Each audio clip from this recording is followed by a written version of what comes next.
congratulations, the fabled Mervyn King A-game on the World Championship stage. It must have felt good. I wouldn't say it's A-game, but it's getting close. First 2 sets, 110 average, has got to be close, hasn't it? Done that last time? No, seriously, it's A-game, B-game, C-game, whatever it takes. Mate, if I went up there and won with a 77, I'd still be happy. Wouldn't be happy the way I played, but the winner's a win, and that's all you want in this tournament. At the end of the day, that's no good going up there with 110 average and losing. You've taken out the Grand Slam champion there, and it's not as if he played poorly. You just hit everything at exactly the right moment. Yeah, as I said, you've got to hit the right things at the right time. You do your homework on the player that you're playing against. You know when you've got to hit him. To reach the last 16 of the Winmau World Championship for the first time in half a decade, that's a big thing for you, isn't it? All right, steady. I'm not here to make the numbers up. I never have been. Some years it's been very disappointing. Some years it's sort of we get in there and then it's failed at the hurdle. I wouldn't say it's huge, but it's going in the right direction. And the way I'm feeling, confidence-wise, there's no reason why we can't carry on going. Doesn't matter that he's the Grand Slam champion. He's a player with 3 darts, the same as I am. All I've got to do is enough to beat him. It doesn't matter what he's won before. To be playing so well and achieving these results, obviously the Players' Championship finals, runner-up spots, being in this position in the World Championship, after missing out on the match play for the first time ever in the PDC, and I know the calendar messed things up for you, but it's got to be hugely satisfying to be doing that after a disappointment over the summer. Oh, very much so. I mean, missing the match play was, I can't say what I want to say. It was a kick somewhere. Wasn't nice to miss the match play. But then I had a half-decent run in the Grand Prix to show that I'm not quite done yet. You know, there's still some life in the old dog yet. And who says the old dog can't learn new tricks? Interesting. What new tricks have you been learning, Mervyn? You've not been listening, Dan. Huh? You know, different darts, slightly different grip, longer pints, different throw, maybe only just a little tweak with the throw, a little bit flatter, a little bit harder.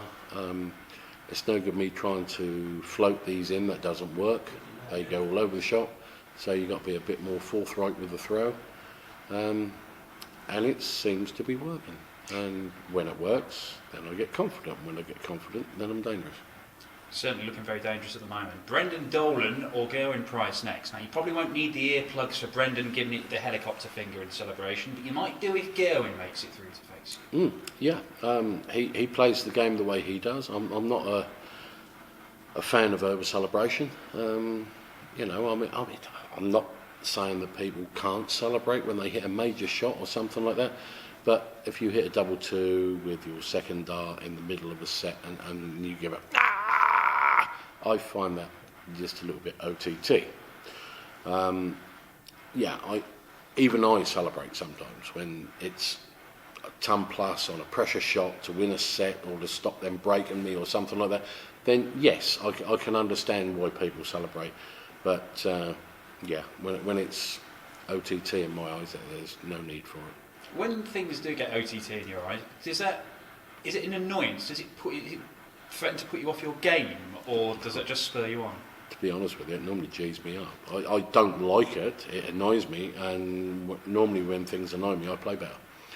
So even though it normally goes that way, I don't want to hear it. Well done today, super. Thank you. Mervyn, congratulations as always. Just touching on what you said there today about doing your homework, had you identified then that perhaps Jose wasn't going to start particularly quick and get out of the blocks fast? Yeah, he's not the best of starters. He's not the quickest of starters. I wouldn't say he's bad at the start of a match, but he's not normally at his best. And if you can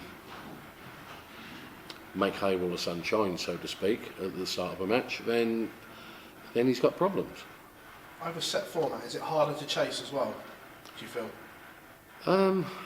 I suppose it is really when you when you look at it, because you could have two fantastic legs and three, or a couple of iffy ones and lose one of them, and all of a sudden the set's gone, and you think, well, hang on, I just had two great legs there, and I've got nothing to show for it.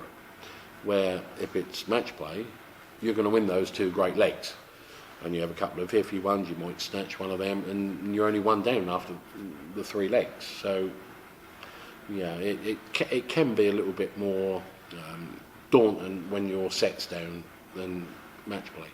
Going on first as well in a session, is that perfect for you? Excuse me, Because sorry. we know, so going on first in a session, is that perfect for you? Because we know you're very regimented with your practice routines, timings and everything like that. And we heard you were waiting for security to let you in this morning. First one in as always. No, I actually got the same shuttle as Jose, and I think he was first through the door because I held it open for him. So yeah, I don't know where you got that from. Just off what the Sky commentators were saying. That was Yeah, well, they make things up that they don't know. But to say, just going first, does that suit you because you know exactly what time you're on and everything like that, so you can get ready? When you're first on, regardless of whether it's afternoon or evening, you know that you're going to start at that time within a minute or two. If you're last on and you look at the timings and you think, okay, it's going to be around about 4:30, and then all of a sudden you get a 7-setter and a 7-setter, that 4:30 becomes 6:30, and then the overnight, the night time runs late, and so when you know roughly within a few minutes of when you're going to start, then you know exactly what you've got to do to prepare for that time. So yeah, it does help. Well, congratulations. Thank you very much.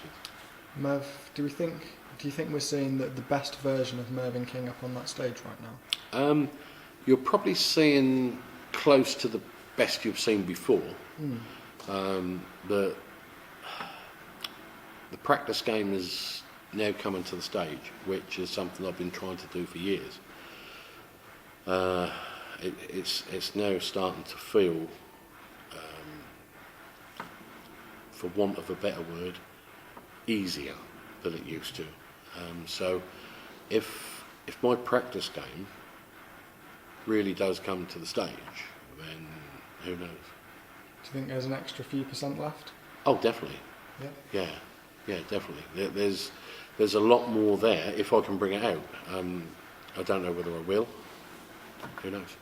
So if you put in the averages like you did today, you think everybody's going to see you as a danger for in the later rounds? I really don't care about that. It's how I feel and how confident I am and what I do. I'm really not fussed about what other people feel about my game or me. It's entirely up to them. I feel good. I'm confident. I'm throwing well. If that carries on, who knows? Okay. Cheers, Merv. No, just one from me. Hitting 118 average to go up 2-0. Is it good to be hitting form at the right time for you, just after your performance in the Players' Championship finals? Well, you don't want to be hitting bad form when you're playing in the Worlds, do you? So it's always one of them things that if you hit the right form at the right time, you can achieve anything. It's surely the best time of year to hit this form, though, with the World Championships. Oh yeah, exactly what I just said. You hit the right form at the right time. Yeah. Thank you very much. Cheers.